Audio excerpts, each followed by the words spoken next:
Guten Tag, and welcome back to another episode of Buzzed Pucks. As always, I'm Bert. I'm Clay.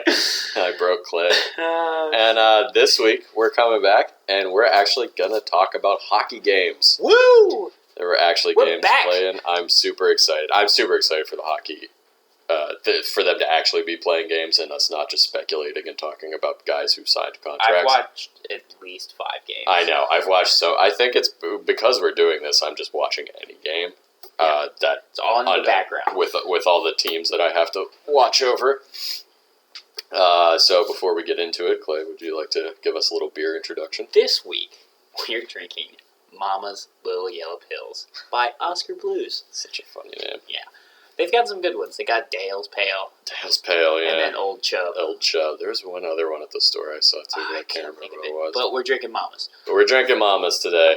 It is a Bohemian Pilsner. Right out of Colorado. So, somewhere near Denver, it says on this can. Somewhere.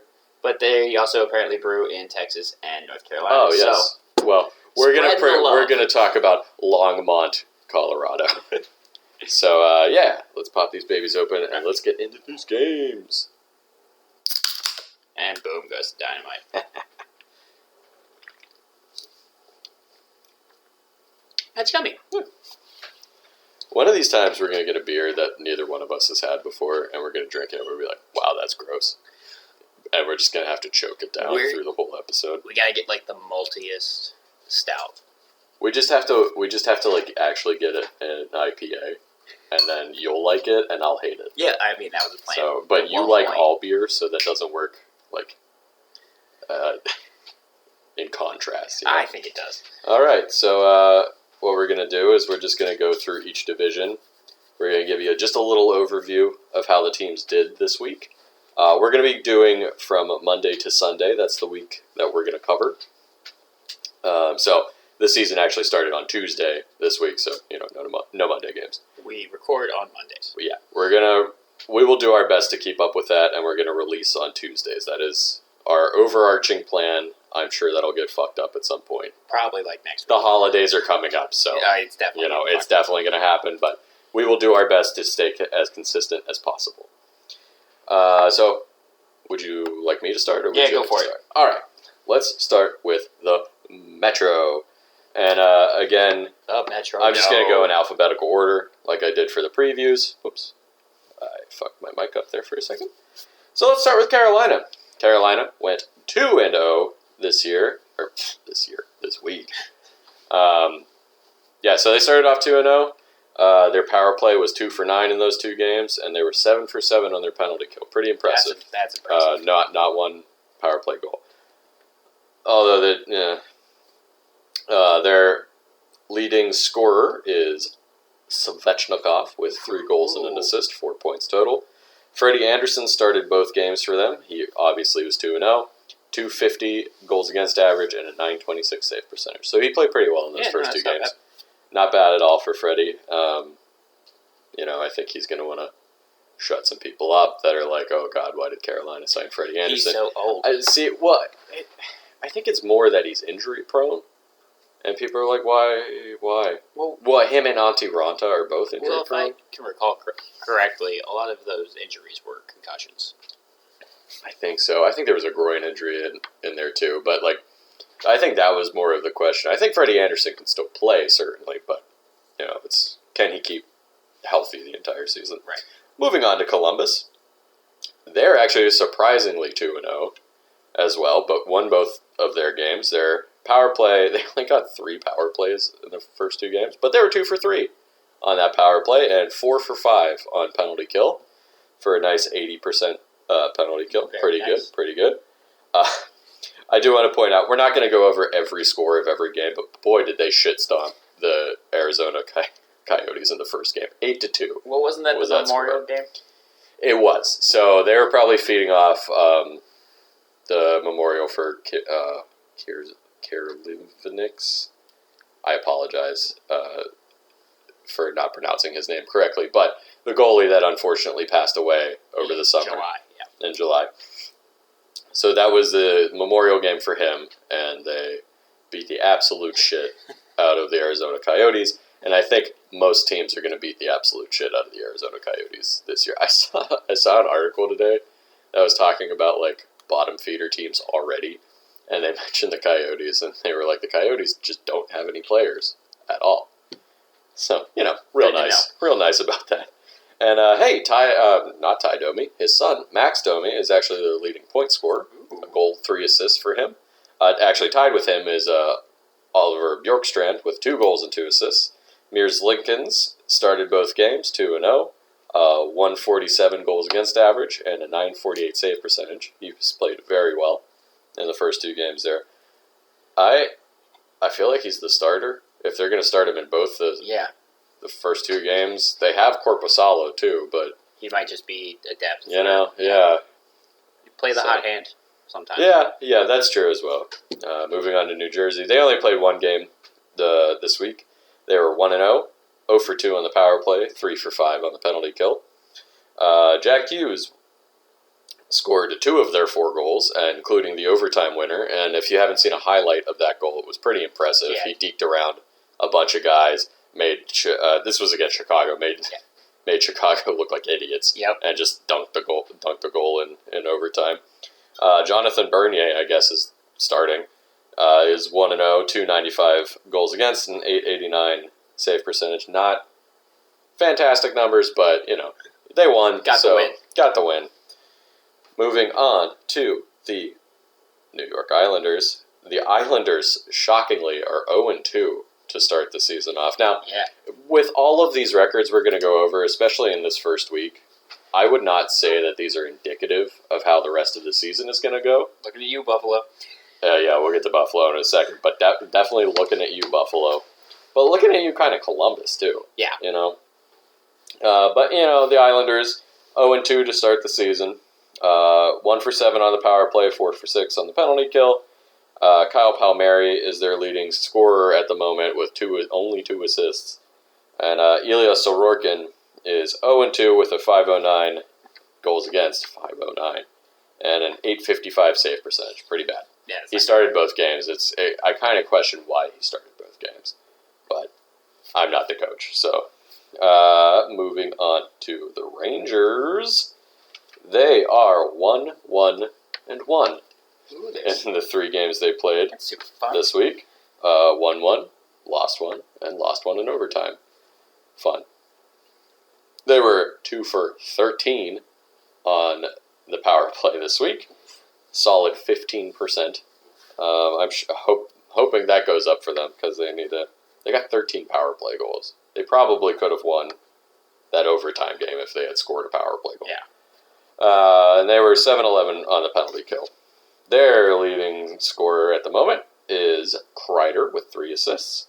Shesterkin started 2 out of the 3 games. He played pretty well, actually. He was 1-0-1 with a 198 goals against and a 931 save percentage. Not bad, but a little rough start for the Rangers, but not too bad. Moving on to Philly. They only played 1 game this week as well. They lost in overtime. They were 1 for 3 on the power play, 2 for 4 on the penalty kill. Keith Yandle had 2 assists. Carter Hart obviously lost the game in overtime. They lost on a shootout. A coin flip. Shootout. Yeah. How do you really feel? I hate shootouts. There Listening audience, I really do. Because you can be like, this team's super good at shootouts, and they could still lose the shootout. So why don't you just flip a fucking coin and be like, that they called heads and they won? I fucking hate shootouts. Just play 3-on-3 overtime until somebody scores. It won't take that long. It won't. I hate shootouts. So anyway, Hart lost the game in the shootout. 378 goals against, 897 save percentage. Not a stellar start. But I watched that game. A lot of those goals came from weird bounces. Yeah. They weren't. Yeah, he wasn't reading. The one that went over his head off the backboard and then bounced back. He could have tracked that puck better. That's all I'm saying.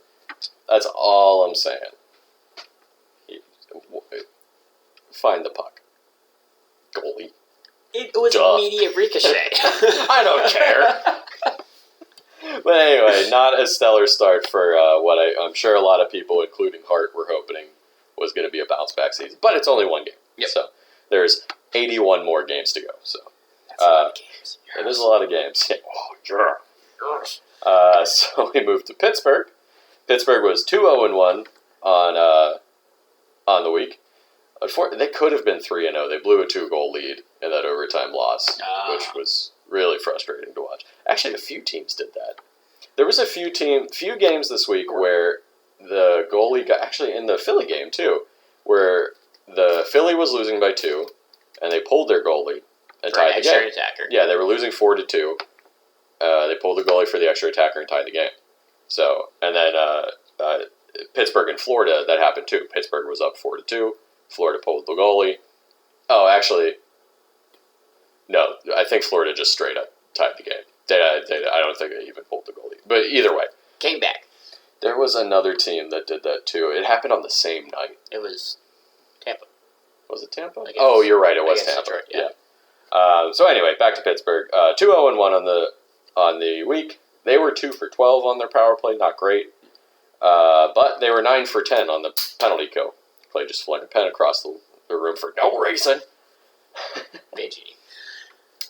Chris Letang had 4 assists on the week. And then tied with him for points is Jeff Carter with a goal and 3 assists. Tristan Jarry played 2 of the 3 games. He was 2-0, 2.00 goals against average, and a .917 save percentage. Let's go look at Washington. Washington was 0-1-1 on the week. They were 3 for 10 on the power play. Pretty good. Yeah? Yeah? Okay. And they were 5 for 6 on the penalty kill. Ovi has 3 goals and 2 assists. Vanacek played both games, 1-0-1, 144 goals against, 938 save percentage. Pretty good week for Vanacek. Yeah. So just a few notes. I mentioned the Islanders are off to a pretty rough start.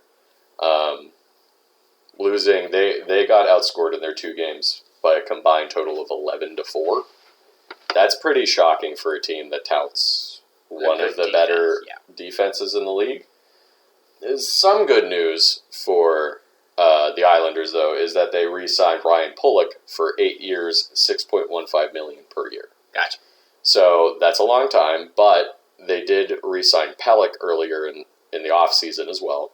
They have a Pulock and a Pelech. They play on the same pairing. Oh, that's they're wildly said to be the best D pairing in the league currently. So they have them both locked up for 8 years, for better or worse. Yeah. They're a good pairing, so hopefully they keep that up for 8 more years. Yeah, 100%.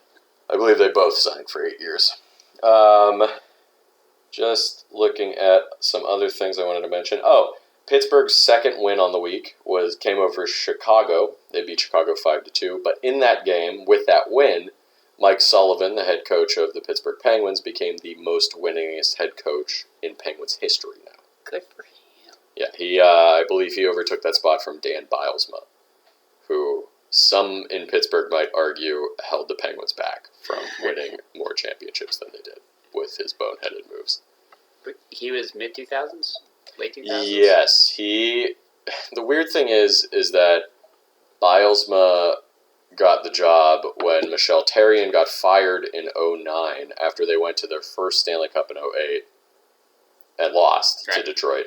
But midway through the season, they were doing terribly, so they fired Michel Therrien. Dan Bilesma came in, and they immediately started doing better and won the Stanley Cup. Right.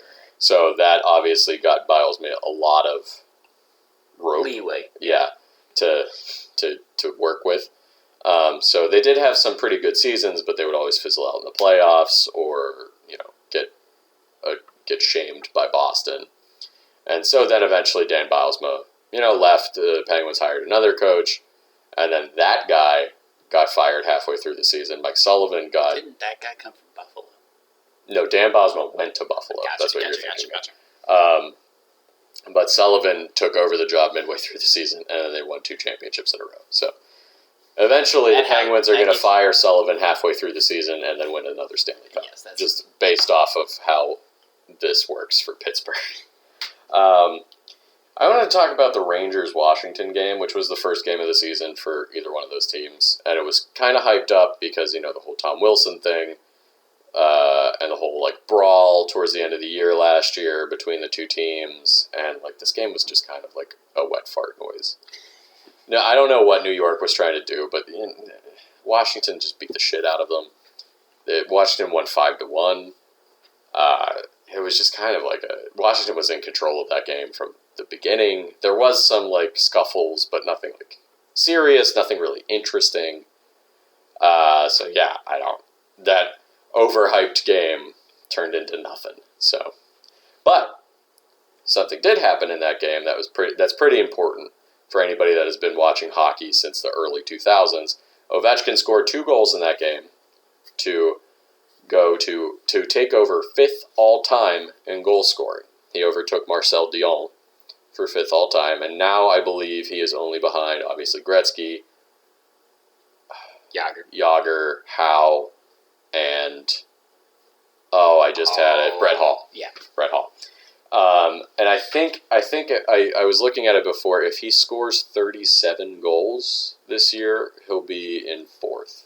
Well, if he scores 35 a year for the next he'll 5 break the years, record. he'll break the record. So he could very well... Actually, I think it might have been if he scored 37, he would be in 3rd.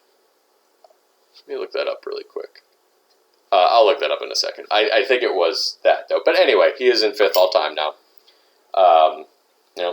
He's one of the best goal scorers, obviously, in the time that we have watched hockey, if not of all time.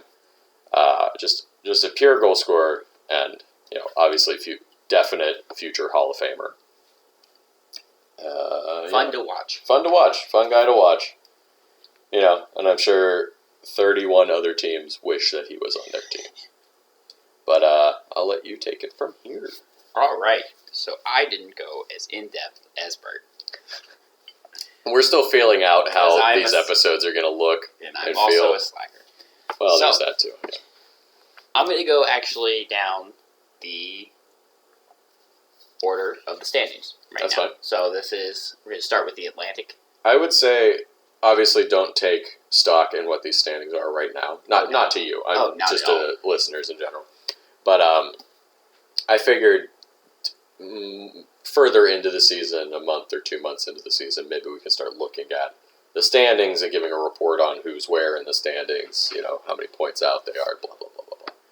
So later on in the season. Not now. The Atlantic right now is pretty tight. Atlantic right now is pretty confusing. It's still tight. Basically, the top 5 teams all have 4 points. And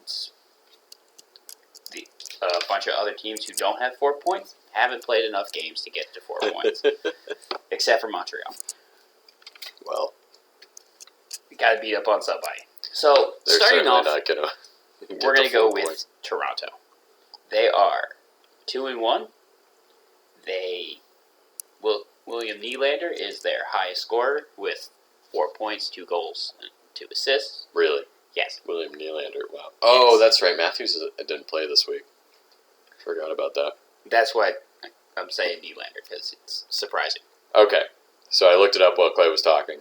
If Ovechkin scores 34 more goals this year, very plausible, he will be in 3rd all-time. Crazy. For goal scoring. That is nuts. He has a while before he can catch Howe. Howe has 801. Ovechkin's at 733 right now. But, and then Gretzky is at 894. Okay, sorry for interrupting. Go ahead. No worries. But the real interesting thing with Toronto is Peter Mrazek got hurt. One of their goalies. Their starting goalie. He got hurt. Yeah. So, Campbell is their backup, who is now starting. I thought Jack Campbell was their starter, basically. Either way, Mrazek got hurt. 1A, 2A. 1A, yeah. So, being unable, the Maple Leafs are too tight in the cap, and they can't actually call up a backup from the minor leagues. But Clay, I thought Kyle Dubas was a cap wizard. You thought. We talked about this. Did the Canadian media lie to me? Did the Toronto media lie to me, Clay? I think they like to hype up Toronto. Are they putting up fake news? Fake hockey news? So they had to go to the University of Toronto and pick out their hockey team's goalie and sign him to an amateur tryout. Man, there wasn't a Zamboni driver that they could have hired for the night? To lose to? Where's David Ayers when you need him? Getting drunk in a bar somewhere in Toronto. In Raleigh. No, he was the Toronto. That was the funniest part. I know, he worked for Toronto. He worked for Toronto. Oh, it was beautiful. But yeah, so some lucky university student gets to back up. I think his name was Bishop, right? Yeah, I think so. Yeah. Gets to back up the Toronto Maple Leafs.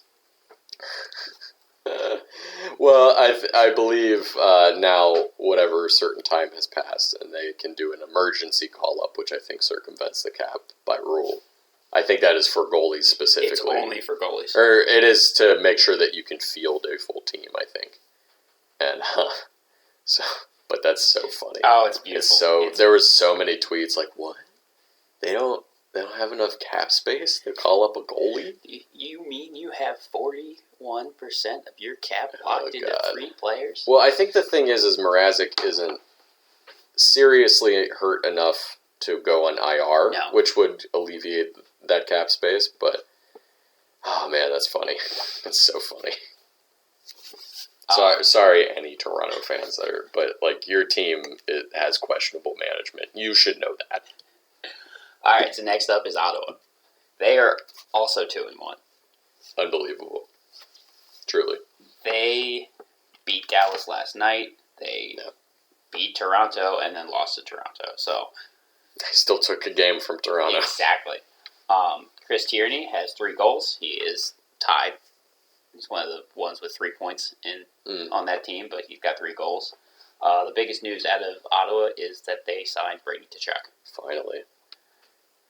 It didn't come as close down to the wire as Nylander did a couple years ago, but they had already played a game, I think, before they signed him. So Tkachuk got signed for 7 years, $8.2 million. Yeah, Ginger? Okay. I'm sorry, a dog just came busting into this room. All right. So, a lot of people saying... off she goes.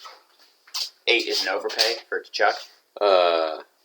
I'm sorry, say the contract again. It's 7 years, 8.21.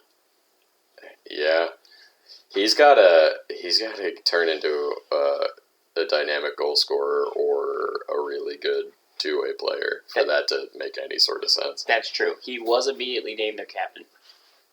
Okay. That must have been part of the deal. It had to have been. But remember, he was looking for a bridge deal. Yeah. But they got him long term. But he got paid. Yeah. He got paid and they got him long term. I bet he wanted that for a bridge deal. I bet he wanted that money for a bridge deal. This actually isn't that bad, like, year and price-wise. If you look at Ottawa. They're one of the, for lack of a better term, cheaper teams, I guess. So, no free agent really wants to go to Ottawa. Not really. So, this could be a turn in philosophy. Maybe. And remember, kind of, Tkachuk's mentor, Mark Stone. Oh, they did him dirty. Yeah, well, he's in a better place now. Yeah. Vegas, not that. He's the captain of Vegas, isn't he? Yeah. If not Pacioretty. But way. I'm pretty sure Stone's the captain. It doesn't matter. Either way. So, they got Tkachuk to want to stay. Yeah, but it was a lot of money. Well, he didn't really have a choice. He was going to stay one way or the other. He's not a UFA. That's true, but still, this could be a good sign of things in the future for... Maybe. We'll see if they... they did give somebody a big contract, so, that's maybe some incentive. Man, Ginger, you are a loud drinker, girl. All right, so next up is Florida. They are 2-0. Florida. Sam Bennett is their leading goal scorer with 3 goals, and he got them all in one game. Scored them all in one game. Yeah. But, good for him. The offense is really spreading the love the past 2 games. Yeah. There's multiple players with 3 points. Florida's fun to watch. they have 25 points over 2 games. So 10 goals in a 2-game span. Damn. It's pretty a good. lot of fun to watch. Back-to-back 5-goal games, pretty impressive. Yeah. And they did that against the Islanders, one of those games. And the Penguins, which aren't any slouch on defense either. Yeah, but they're not as good at defensively as the Islanders. Well, supposedly as the Islanders, but... All right, the big surprise. Buffalo.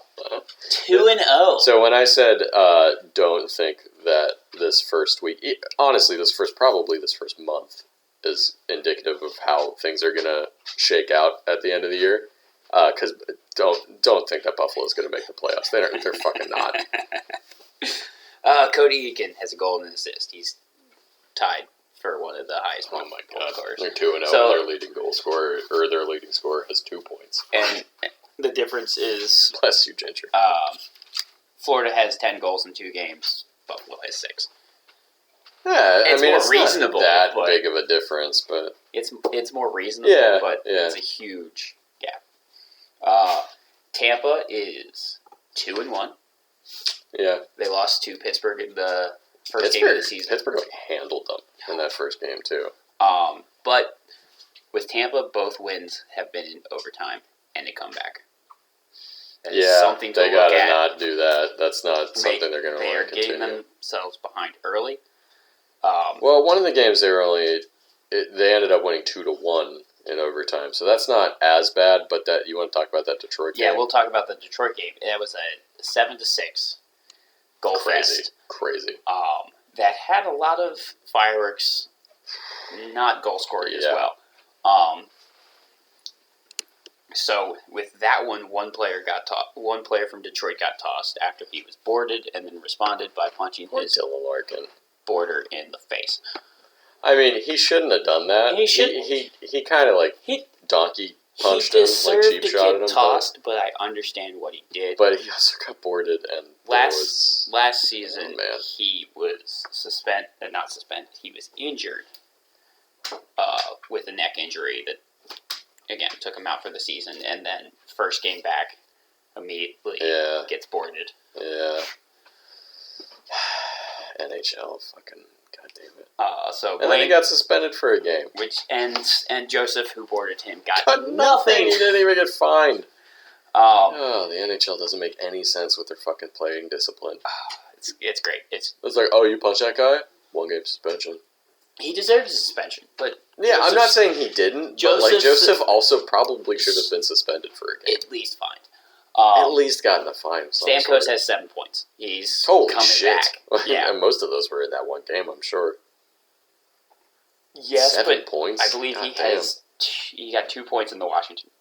Oh, he had a hand in both those. Yeah. Wow, that's pretty impressive. And he got at least 1 point in the Washington game. Good for him. 3 games, 7 points. I always liked Steven Stamkos, and it really sucks because he just always would be injured. He would get horrific injuries. Blood clots in his legs. Oh, God, so bad. So. Next up actually is Detroit, who are 1-0-1. Hey, man.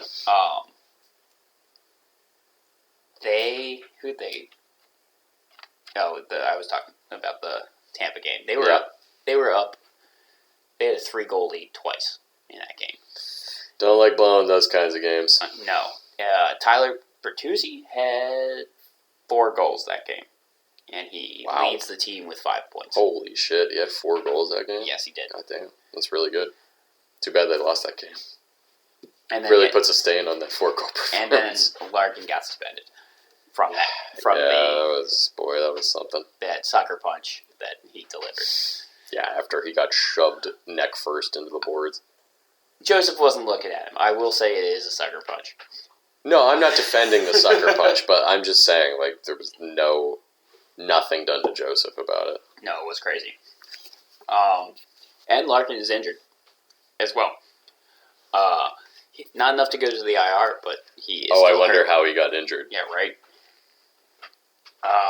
After Detroit, it's Boston. They're 1-0. Yeah, a few of these teams only played 1 game this week. They beat Dallas. Marchand had 2 goals. Yep. Did you see? Yeah, I saw. Did you see? I saw. See the video? You know exactly Yeah, what I'm talking about. One of those goals is an empty netter, and then Marchand, I guess, got tripped like right after he scored. Heiskanen. Yeah. Whatever. So he was lying. Heiskanen was trying to like block it, but like they play on ice, so he just kind of slid into him while he was trying to make the defensive play, and it knocked Marchand down afterwards. And would you like to say what Jack Edwards, the announcer of Boston, said? Immediately called for the suspension. And then, like 1 minute later, took it back. But it was just so funny. He immediately called for suspension, or he was taken down. And, he was like, "That's a suspendable offense." Yep. Then said that he should be suspended. Then said the NHL probably won't do it, and he won't be suspended. And then finally cooled down to say, she's like, "Oh, it wasn't a slew foot." I think he saw a replay. Was like, "Oh no, that was." Never mind. Yeah, he called it a slew foot, and then a minute later, it's just like, oh. Oh, man. Hockey announcers sometimes are such homers about Jack things. Edwards is a huge Boston homer. And that's fine. Sometimes fun, it is sometimes infuriating. It is the team that he calls for, so I think it's fine when, like local guys are homers for the team. That's totally fine. But, like, when not even watching the replay, be like, "He should be suspended!" And then, like, 2 seconds later, being like, never mind. On Marchand, of all people, I know. being like, that was a slew foot. Like, oh, really? Let me show you the 45 times Marchand's done that. He licked somebody. Twice. In the playoffs. His own teammates had to... Anyway, his own teammates told him to stop because it was gross and weird. Their big McAvoy got signed for 8 years as well. Yeah. $9.5 million a year. Boy, oh boy, they're just setting that Fox. Setting that number for Adam Fox. Because the two players that, I don't know if they were both the runner-up in the Norris, but Makar and McAvoy were definitely up there. And they each got 9 and 9.5 apiece. I mean, if I'm Adam Fox, I'm like, hey, we're going to start at 10. Yep. I would pay. I didn't realize McAvoy was only 24. Yeah, they're all really young. I feel like McAvoy's been around for a while. Well, he has been in the league, I think, for like 3 years, but that's just a testament to how good he is. He's been playing since such a young age. And if you look around the league, there's a lot of like really good young defensemen. So McAvoy and Makar, like we said, Fox as well. Miro Heiskanen on Dallas. Yep. Also very good. Ekblad is a little bit older than those guys, but he's still good, when he's not injured. Yeah, when he's not injured. There's so many really good young defensemen, which is cool. It's always fun to see that. Oh, yeah. Always good to see new blood come in. Keandre Miller. Oh, Keandre Miller, too, yeah. Again, the Rangers have a really good young defense. Hopefully they can keep them around. They should play like Bly and those guys less. All right. After Boston, it is Montreal with 0-3. Those poor guys. The only 0-3 team. The only 0-3 team in the league. Who did they lose to? They lost to the Rangers.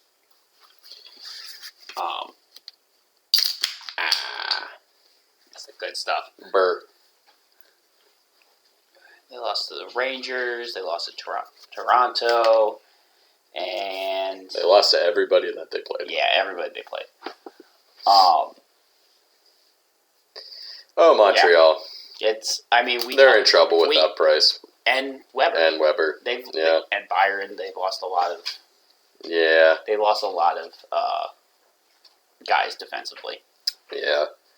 Unfortunately, they're. We did talk about how their last two playoff runs were kind of fluky. True, that is true. I mean, they do have good young guys too. They have Cole Caulfield and Nick Suzuki, who just signed an 8-year deal as well. What was the price tag on that? 7.8. It's not that bad. Almost 7.9. That's not that bad. He played really well. He played really well in the playoffs for them, and to get him locked down for 8 years now. Will he continue to play up to that number? I don't know. Is he necessarily playing up to that number yet? I don't know, but you're trying to... I understand what they're doing. They're betting that he's going to become like a star, and then that number is going to look great. Yeah, 100%.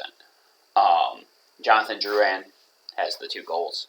Oh yes, and he is back too. He is back after all sorts of mental health problems. He was at the player assistance. Yeah. Again, we're not gonna speculate why those guys go into that, but no, he said it was mental health, so it's good to see him back. He came back, scored 2 goals. He's looked pretty good. Yeah, he's looking great. That's good. All right. Yeah, and that's it with the Atlantic. Let's move to the Central Division. The Central Dome. Let's start with a really bad team in the Central Division, the Arizona Coyotes, who were 0-1-1 this week. They did get a point. Good for them. And they got that point against Buffalo, one of the other terrible teams. Better than Montreal, though. Their power play was 1 for 6. Penalty kill was 2 for 5. So they lit up 3 power play goals.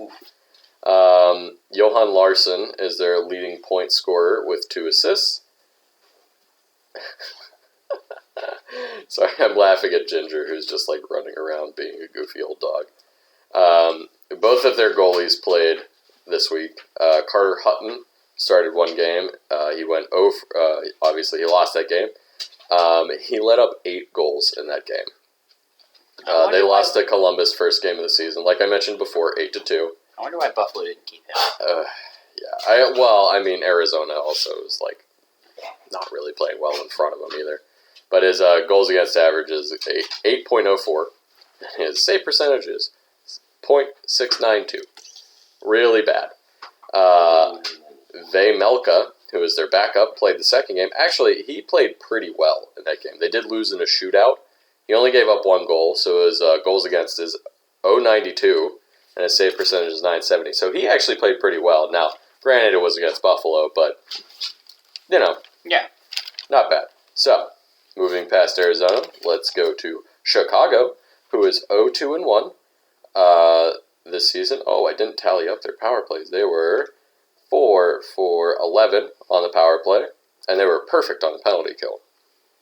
Pretty good. Makes that percentage easier for you. Makes that percentage easier for me. But again, they were 0-2-1 on the week. Kane was their leading goal scorer with 1 goal and 3 assists. Marc-Andre Fleury played 2 games. He was 0 for 2 with a 7.06 goals against average and an 8.26 save percentage. If you folks remember, in the preview, I said that Chicago thinks it's better than it is. And these first 3 games really proved it because they have looked terrible. Not good. Kane's playing fine, but poor Marc-Andre Fleury has not looked good, and he's getting hung out to dry by that defense. Seth Jones is invisible, and Jonathan Toews, who is back, hasn't really made an impact yet. So I feel bad for Marc-Andre Fleury. I think he's going to have a bad season. So moving past Chicago to a better team in the Colorado Avalanche. They were 1-1 this week, 0% on the power play, which is odd. 3 for 5 on the penalty kill. Kadri is their leading scorer with 1 goal and 3 assists. And Darcy Kemper played both games, 1-1, 309 goals against average, and a 902 save percentage. It's not bad. No, not bad. Kemper is okay. Dallas. So Dallas was 1-2 this week. They did win. Their 1 win was in overtime. They were 1 for 10 on the power play, 8 for 10 on the penalty kill. Pretty good. It's not bad. Radek Faksa is their leading scorer with 1 goal and 2 assists. Holtby. It's a good name. Radek Faksa. Yeah, it is a pretty dope name. Holtby played in one of their games. He was 0 for 1, 226 goals against, 939 save percentage. So I thought Holtby played pretty okay in that first game. Yeah, pretty well for a loss. Yeah. Who's that lost to? You remember? Oh, I think it was to Boston. Oh yeah, no, it's the 1 game. So. Yeah, it was the 1 game. Yeah. Never mind, my bad. Moving on to Minnesota. Minnesota is 2-0 on the week. They were 1 for 6 on their power play, 6 for 8 on penalty kill. Okay. Yeah. Nick Foligno is their leading scorer with a goal and an assist. Talbot played both games, 2-0, 151 goals against average, 950 save percentage. Pretty good week for Talbot. Not bad Some at pretty all. good weeks for some of these goalies on here, and then some pretty bad weeks for other goalies. Yeah. But again, it's the first week of the season. Moving on to Nashville, who is 0-2 on the week. They haven't looked great. They have not. I've watched So their both games, their it's games. not their games haven't been blowouts, but they haven't really looked that fantastic in them. They're 1-for-6 on the power play, 4-for-6 penalty killing. Mikael Granlund is their leading scorer with a goal and 2 assists. I'm sorry, tied with Philip Forsberg, goal and 2 assists. UC Saros played both games, 0-2, obviously, 254 goals against, 911 save percentage. Not bad. No, he's not playing bad. It's Not bad. just- Like they lost to Carolina 3-2, and they allowed Seattle to get their first ever win against them, 4-3. But Nashville has just kind of looked. That was a close game. They're as both well. fairly close games, Yeah. but it was just like, I don't know. Nashville has looked fairly underwhelming. Saros is playing fine, but They've looked a little bland. Or like Yeah. flat. Yeah. They've looked flat. no, they could pick it up like they did last year. Yeah. I believe they picked it up in the second half of the year and made the playoffs, but I don't know. We'll have to see. St. Louis, they only played one game this week. They won. They were 1-for-2 on the power play in that game, and 3-for-3 on the penalty kill, 100%. David Perron had 2 goals. Jordan Cairo had 2 assists. Jordan Binnington, obviously in net, won that game. 3.00 goals against and a 906 save percentage. Pretty good game for them. Yeah. I will mention there was something weird with that game. I'll mention it in 1 second. Winnipeg, on the other hand, Oh, man. boy, did they have a bad week. 0-2, 0% on the power play, 60% on their penalty kill. No. And they lost to 2 teams that they really should not have lost to. They lost to Anaheim and San Jose, respectively. Are you okay? Yeah, I'm good. Oh, okay. Yeah. Clay looked like he was having like a mental error there for a second, just staring at the wall. I remember my time back in NAM. That's how Winnipeg is looking right now. So Winnipeg doesn't have. I would just say they don't have a leading scorer right now because everyone that has scored has 1 point on their team, Right. or 0 points. Yeah. So there's a bunch of guys that have 1 point. I'm not going to write them all down. They've... How many goals have they scored? They only scored 1 4. against Winnipeg. Yeah. And then... Winnipeg has 4 goals in 2 games. Yeah, So Connor Hellebuck, 0-for-2, 411 goals against, 849 save percentage.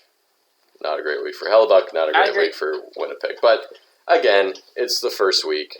They could right the ship very easily. Yeah, 100%. It's only been 2 games.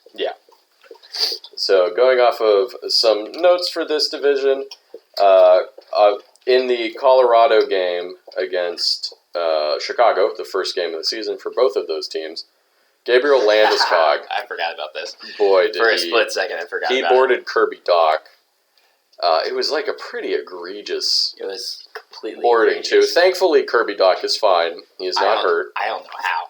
I don't know how either. Kirby Doc was down on one knee, I think clearing a puck or Yeah. something, and Landeskog was just like, yeah, I'll just destroy him into the boards.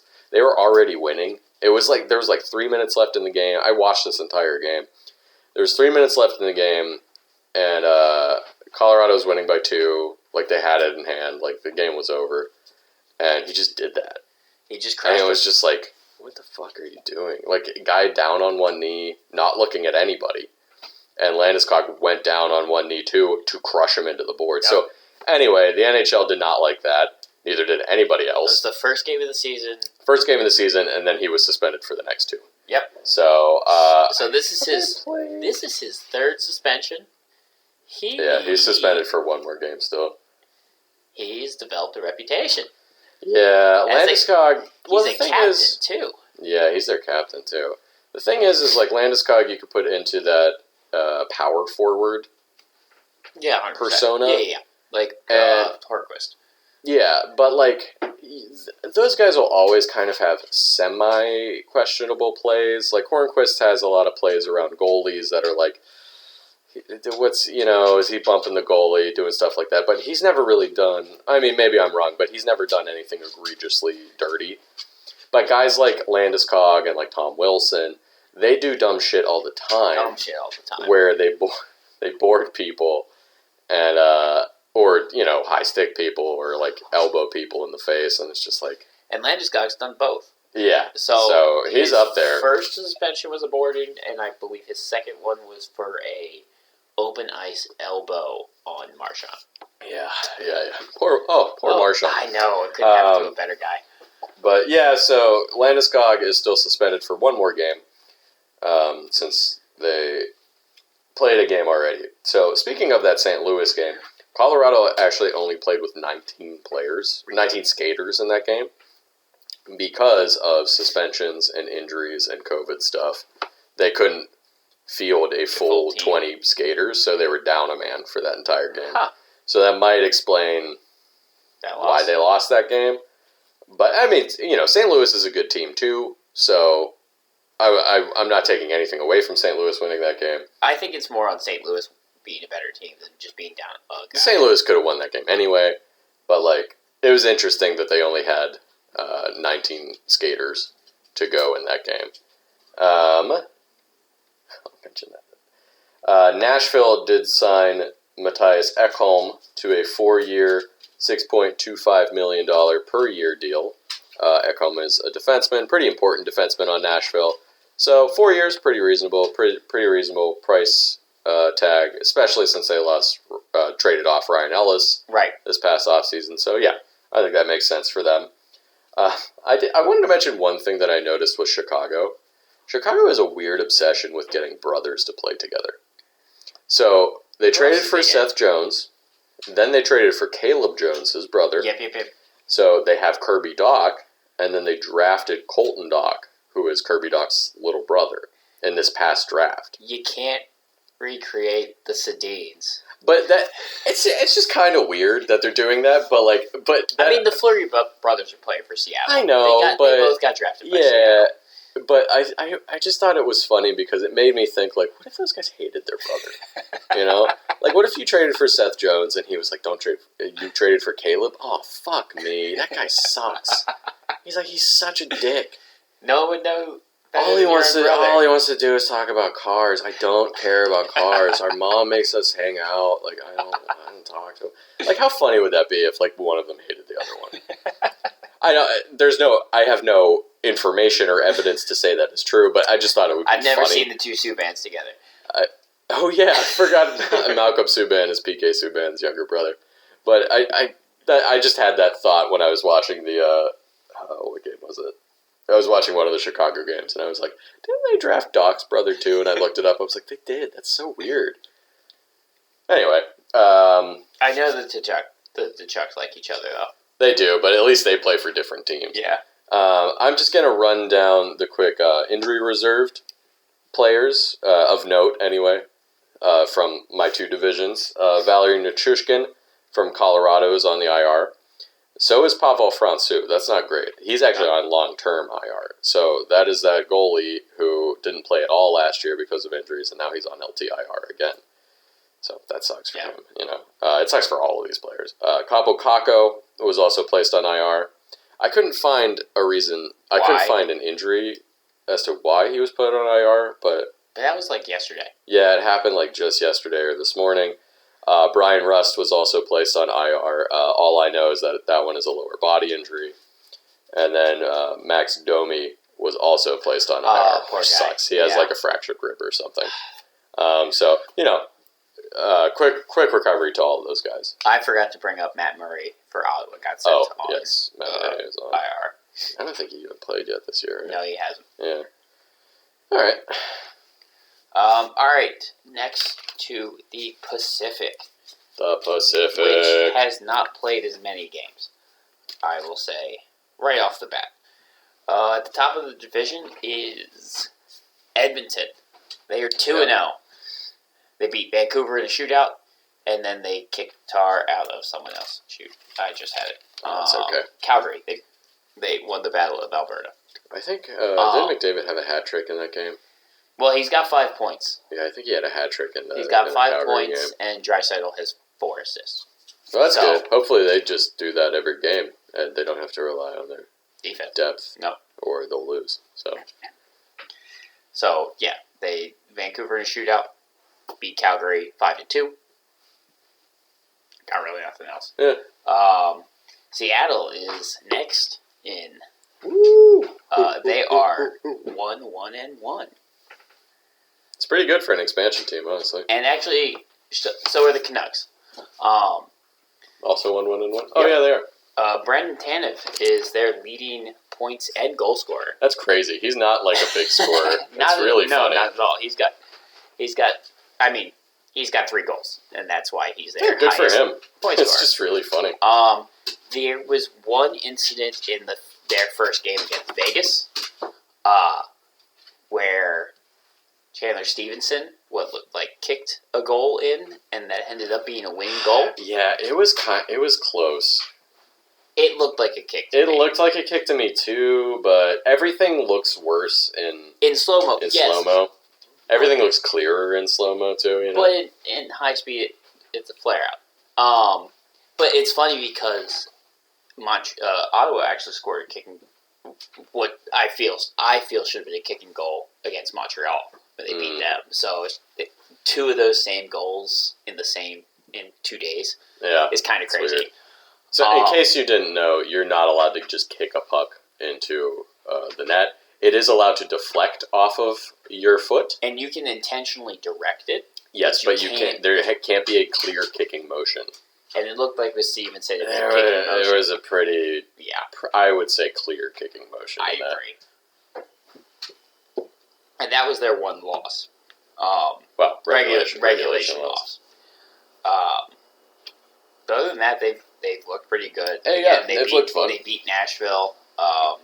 Honestly, if I was the NHL, I would want them to be at least kind of good, because then you get the people of Seattle invested in them, like you did, like Vegas did. Right. I'm not going to say the NHL did that for Vegas, but no, they fixed, because everybody thought Vegas was going to be terrible. Well, Vegas did a lot of moves after that draft. That's true, they did, but still, you got to give them credit. They did that. Yes, they did. But now Vegas has a big fandom. And and it's a good thing that happened before the Raiders moved. Yeah. And now they're talking about moving to Oakland. The Oakland Athletics too. Vegas just stealing all of Oakland's teams. They will be a third fiddle, hands down. The Athletics? Yeah. Oh, the Athletics definitely will, because the Golden Knights got there first. I'm sure the Raiders will overtake them in popularity pretty soon, because football is just in general more popular than hockey. But also, who wants to play baseball in the desert this summer? Never mind. I mean, maybe they'll build a dome. Like, doesn't Arizona have a dome? Yeah, and so does Houston. But it's not a baseball podcast. We're talking about hockey. All right, so like I said, the Canucks are 1-1-1. They lost in the shootout to Edmonton. Then, but that was their first game, and Oliver Ekman-Larsson actually scored in his first game as a Canuck. But the Canucks were like, oh, thank God. JT Miller has 4 points. He's their leading points guy. But Connor Garland is right behind him with 3 assists. So that's pretty good. He's doing well. I forgot to mention Marcus Johansson got put on the injury reserve for Seattle, which is never fun. Boo. I wish everybody was healthy, except for Tony DeAngelo. And Tyler Bertuzzi. They're the same. Tyler Bertuzzi? Yeah, they're the same. Oh, that's a shame. Yeah. They're the same person. The commissioner of hockey recently announced that there are only 4 players. Yes. Who are not fully vaccinated. And I know Bertuzzi's one of them. And another there one were is some Blackwood. Ones. Oh yeah, Mackenzie Blackwood From the Devils. Oh, maybe that's why he's not playing. And I can't remember the others. I think everybody knows 2 for sure, and then we're just guessing on the other ones. On the other 2? Yeah. But I mean, look. Don't just get the shot. Get the shot. Get the fucking shot. All right. Next up after that is the San Jose Sharks. They are 1-0 and they beat up on Winnipeg. Gonna be undefeated this year. Whoa. No, Thomas Hertl has 2 goals. He might get traded eventually. He's one of 2 guys that have 2 points. So, good for him. He might get traded. A lot of guys on the team might get traded. Not Carlson. Evander Kane just got suspended today for 21 games. For breaking COVID protocols. Yes, I believe he had a fake... He's got, multiple fake passports. Yeah, I think he has a fake... what's it called? Vaccine card is what he got popped for. He got popped for that a while ago. Well, I think just now they decided what they were going to He is not actually activated by the Sharks right now. No, I think he's still suspended from the Sharks for... the gambling issues. For gambling stuff. Yeah. So tack that on. Up next is the Kings. LA Kings. They are 1-1. They kicked the tar out of Vegas. Oh yeah, I saw that. 6-2. Pretty surprising. Yes, very much so. Yeah. Kopitar has 7 points in these 2 games. Wow. He got a hat trick. What I'm hearing is Kopitar and Stamkos are tied for the points lead. 100%. Yeah. Yeah, really, they just kicked the tar out of Vegas. Shut up. It's good to see. Sorry. Hopefully, one California to see it. Makes the playoffs. Is good again. I think if any of them, it's going to be the Kings. Yes, I agree. I think they would be the ones that are the closest to being at least a bubble playoff team. Right. But I don't know. We'll have to see as the year goes on. But it's always fun. It's always good to see a team where, well, not that I have anything against Vegas really, but I always like to see underdogs win. 100%. And in every sport. Unless it's against the team that I want to win. And these past years, it's all the Pacific teams hate each other for the most part. They all really hate each other. That's what you want. All the Metro teams hate each other too. It's great. So that's what you want in your divisions. It's excellent. And just to see all the California teams just beat up on each other again. They really hate each other. All hate each other. And Vegas added itself to that list. But it's great. They got in there real quick. All right, up next is Anaheim. The Ducks. Speaking of California, they are also 1-1. They stole the game from Winnipeg. I know Winnipeg is they're not playing well. great to begin the year, but I think they shot double of Anaheim. Winnipeg did, yeah. Winnipeg doubled Anaheim's shooting. Gibson stood on his head and stole that game. Poor John Gibson. And then he got hurt. Yeah. From that game. But he's not... It's not super serious. He's not on the IR. Yeah, he's not on the IR. At least not yet. So, the Ducks capitalized on all their chances in that game. And that's really what it is. And Winnipeg just didn't. Yeah. Or couldn't. Jakob Silfverberg is their top scorer with 3 points. That's really all I got for them. So, they got 1 win. That's really all you can ask for. Look, if you get through a week and you're supposed to be a bad team, but you get a win that week, it's a pretty good week. It's a pretty good week. Is that all your teams? No, I got 2 more. Oh, I'm sorry. I got the Golden Knights because they're also 1-1. Beat Seattle, lost to the Ducks. Pacioretty has 3 points. It's pretty good. Yeah. It's fine. But he's also hurt. Did he get hurt? Yes. Oh, he's not on the IR. No. They don't have a lot of guys on the IR, but they have 7 forwards who are hurt. Yikes. They're going to have somebody on the IR soon to replace those guys. And apparently, this is definitely a tweet that was trying to make something out of nothing, but Carlson got hit pretty hard into the boards in a practice. Oh. So like a high physical practice. I hate to see that shit in practice. No, he wasn't hurt. But it's one of those things of like, you have 7 injured forwards. Like, ease up on... Well, didn't that happen in... the physicality. Talking about another sport real quick. That happened to Baltimore, didn't it? They had 2, like, pretty serious injuries in practice, like, in the same day. No, they were back-to-back. Back-to-back plays. Oh, back-to-back plays into practice. And then they ended practice. And then the coach was just like, we're done. Yep. We're not doing anything else today. We're, like, cursed or something. 100%. It's crazy. It's just crazy when shit like that happens. Yeah, no, it's... You don't ever like to see it happen. No, of course not. You want everyone healthy at all times. Yeah. And I think if you ask any team, they'll say that too. Like, we want to play them at their best. We want to beat them at their best. You know, Makes us feel better. Yeah, makes you feel good. Last up with the Pacific is the Flames, and they've lost their one game. God damn it, Flames. Get your shit together. We both picked you to go to the playoffs. I know. I think we might be wrong about this one. I don't know. The Pacific Division's really bad. And it's true, but, like, They again... could sneak in. Again, like... But you also lied to me and told me that they made the playoffs last year. And I just, being the trusting man that I am, believed you. You are trusting, and you shouldn't be for me. I am wrong all the time. So, yeah, that's our week one. That's week one. Just a couple other things that I wanted to talk about. How much of the ESPN and TNT, telecasts have you watched so far? I've only seen one TNT game. I think I've only seen it too. I've ever seen. Holy shit, was it good? Yeah. You put Charles Barkley in the goal in pads in front of Charles Barkley was Wayne trying Gretzky. to block shots from Wayne Gretzky, and it was so funny because everyone else from the panel was standing around him, being like, "Oh, you almost got that one, Charles. Oh, you almost got it." He did stop one. He said his goalie coach sucked. It was funny. No, he didn't actually stop it. It went in and out. Yeah, I know. Let Charles have it. And that's what we Wayne, want him to come back. That's what Wayne was going to say, and he's just like, "There's no use fighting this." We want him to come back. We want Barkley back. Get Shaq. Get him. It was so much fun. It was definitely going to bring in new people. See, it was PK Arena's pads.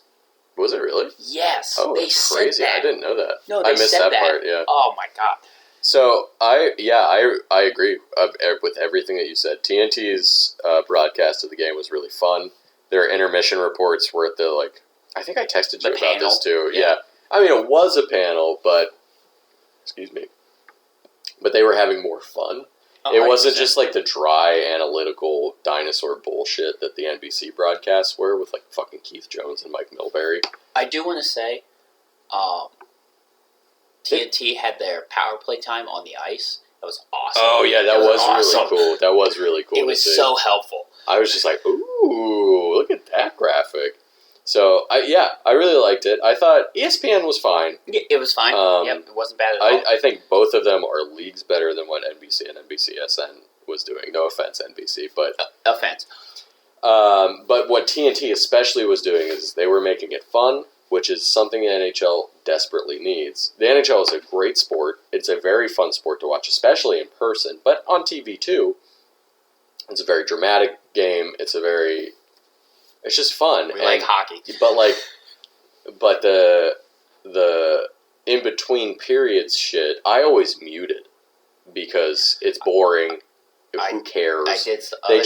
They just go over replays of the shit you just watched, which is important sometimes. And it was also run by dinosaurs. Yeah, it was also Mike Milbury beat a man with his own shoe. His own shoe, not Mike Milbury's shoe. That guy's shoe. Man, God, Mike Milbury. But anyway, I mean, I think Keith Jones, who was the other kind of lunkhead that was on there, I think he is on TNT, but in a lesser capacity. Yeah. So I thought it was great. I really did, because I think on their normal panel they have Gretzky. I believe they have Paul Bissonnette, it was very entertaining. Yeah. I forget the name of the guy who's the host. Oh, they had Rick Tocchet. And Charles Barkley. Well, Charles Barkley stopped in. I'm sure they'll have him stop in. Oh, he wasn't. He was. No, he wasn't a normal guy. He was just it was the first game of the season for TNT, so Charles Barkley loves hockey, so he stopped in. Yeah. But yeah, it was great. It was really fun, and I think ESPN's was a little bit less fun, but it was still very good. Yeah. Agreed, 100%. Yeah. Did you see this Anders Nielsen concussion story? Why do I feel like I did? But so he was a goalie for Ottawa, and I believe he played for Vancouver too. But this story happened in Ottawa. So he got hit in the head in a game, and he got a concussion.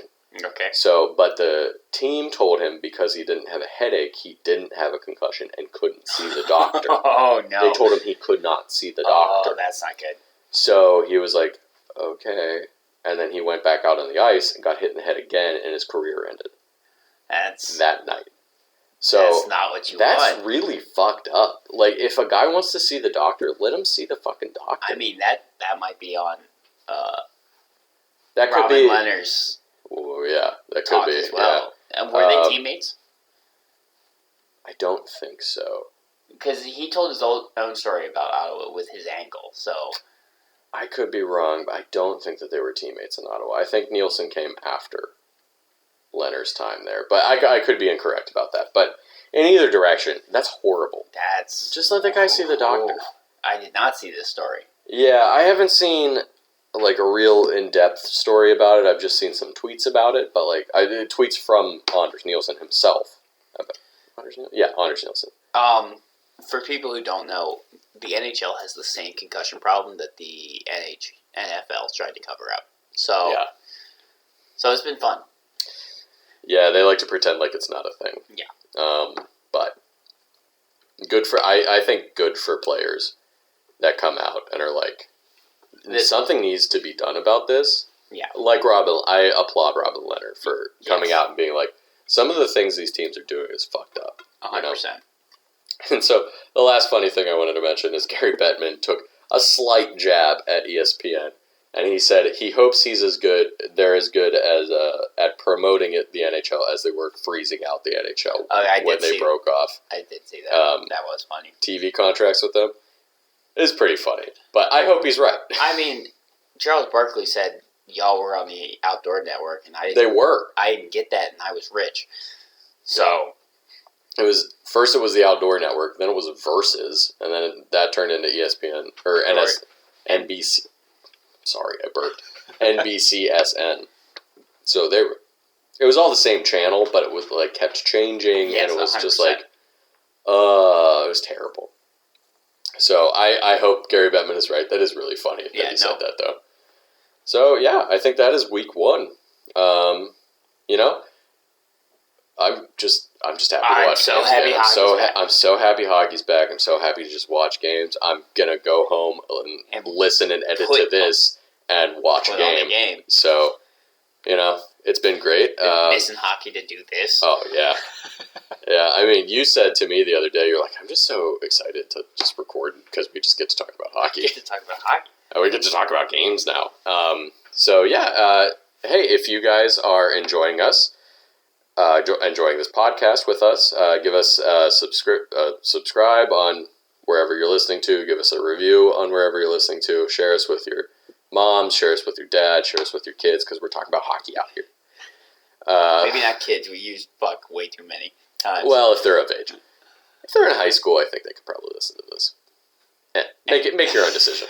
I just wanted to say we're talking about hockey out here. We're talking about hockey. You can also follow us on Twitter at Buzzed Pucks.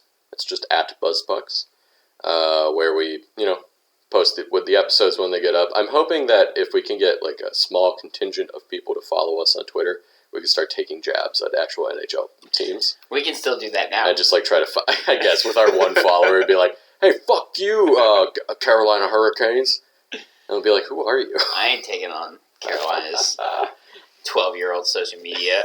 They're way better at it than we are. But yeah, anyway, follow us there. Give us a like. Give us a... No, the guy who posts is 12. Yeah. No, I got what you meant. Okay, cool. I got what you meant. Cut that down. So fun. No, I'm not cutting that. Follow us on Twitter. Give us a rate, review. And we'll see you next week for another week of games. Bye. Bye-bye.